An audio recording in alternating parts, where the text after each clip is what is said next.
Turbine Guy coming back at you. Now, where am I today? I'm at what I affectionately dubbed the Lake Minnetonka Skinny House.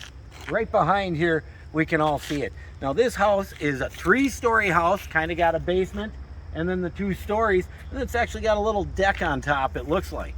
But the super interesting thing about this is how skinny it is and how he had to squeeze it into this lot. From what I understand, he tried to get variances to get an average size house in here, yet the city wouldn't work with them. They didn't want to. And instead of fighting the city at their own game, he played his own game of civil disobedience and stood up for himself by getting this thing to comply with every code they had, so they had to approve the permit. That's why it looks to be 30 feet tall. That's the height limit. Interesting, huh? Guy standing up for himself by following the rules, and that pisses them off. I'll tell you that. Now, if we look, we can see right here, the corner of the property, it's not straight, which is why that house is angled. And if we pace it off from that stake to the side of the house, we got about 30 feet, which is a rear yard setback. On the far side, it looks to be about 10 feet from the property line, which is a side yard setback. Could even be 7 for smaller lots, 7.5. And here it looks like we got a 30-foot setback or so too. So it's super interesting that he followed all of those to get it in. But if you get to the actual front of the house, from the actual front of the house down to the lake shore is 75 feet, which is the Orono requirement for the lake shore setback. Very interesting how he fit it in. Now, all those requirements wrapped in, this house turns out to be less than 9 feet wide. 9 feet. That's almost nothing. Now, if we look, there's a little bump out in back, probably where the bedrooms are, and that might give you 10 to 11 feet, so you got a little more room in there, but that's it. And I'm sure this thing's as wide as he could get it as well. So he maxed out the square footage. He put the house in that they didn't want, but they had to approve. To me, that's true civil disobedience. Doing what they don't want you to, but still complying with all of their doggone silly rules.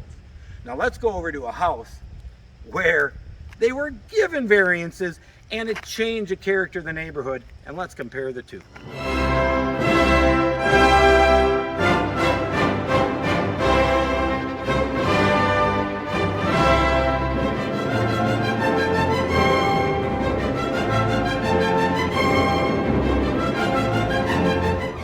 Now we're at the other house, which is really close. As you can see from the map I'm overlaying right now, these houses can pretty much see each other on the lake. So there should be no difference in city regulations and installing them. Yet, what do we see here?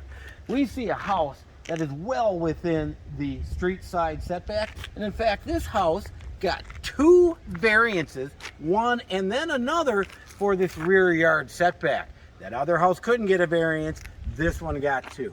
Not only that, if we come and look at the farthest jut out of this house to where the side of the property is, that's nowhere near 7 to 10 feet, which is a side yard setback. So there's encroachments here. There's 2 variances to make this work.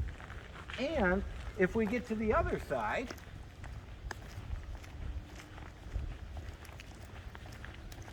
we can see that this setback is as questionable as the other side, especially with how it juts out. There's no way we're 7 to 10 feet back. So I have to wonder how in the world, in a city like Orono, where we supposedly have competent people working up at the city for staff in the zoning and planning department, how the heck do we get this behemoth of a house that's bigger than everything else all around on such a small lot with no trees or anything? How do we get that here? And that other house, he's got to build the way he does because the city refuses to work with him. How does that happen? Well, I know, and I'm going to let you figure it out.